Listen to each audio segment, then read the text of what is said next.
असां हिन वक़्तु टंडो बागो शहर जी बुखारी अलम पार्क जे अलम जेको आहे उन में मौजूदु आहियूं। सॼी सिंध जे हिते बि जेको आज़ादारी जो सिलसिलो जेको जारी आहे। अचो असीं उन खां पुछंदा उन वारे छा था ॿुधायो। हर मज़हब फ़िक्र हर ताके हिंदू भी हेॾी मल्हाईंदा, ईसाई भी मल्हाईंदा। दावत फ़िक्र आहे सभिनी मुसलमाननि खे, आलम इंसान खे त इमाम हुसैन जे हर इंसान ते लाज़िम आहे त इमाम हुसैन जी कुर्बानी खे यादि करे। यानी कि सालाना हूंदो आहे मरकज़ी इमाम बारगाह ख्वाजा में ऐं इमाम बारगाह बचल शाह में अॼु अलम निकिरंदो।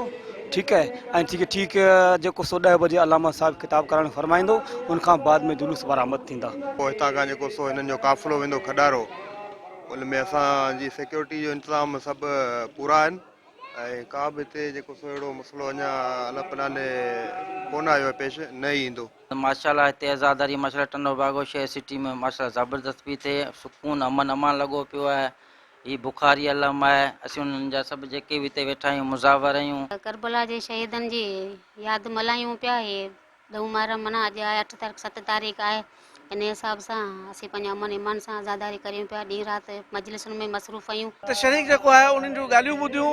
उनजो इमाम हुसैन इस्लाम जूं जेको आहे सो दीन इस्लाम लाइ जेके लाज़वाब कुर्बानियूं हुयूं उहे विसारे नथियूं सघजनि। असीं हर साल जीअं हिन साल बि उन कुर्बानीनि खे जेको आहे हिते भेटा पेश करे रहिया आहियूं। इसाक मेमन, सिंध टी न्यूज़, टंडो बाग।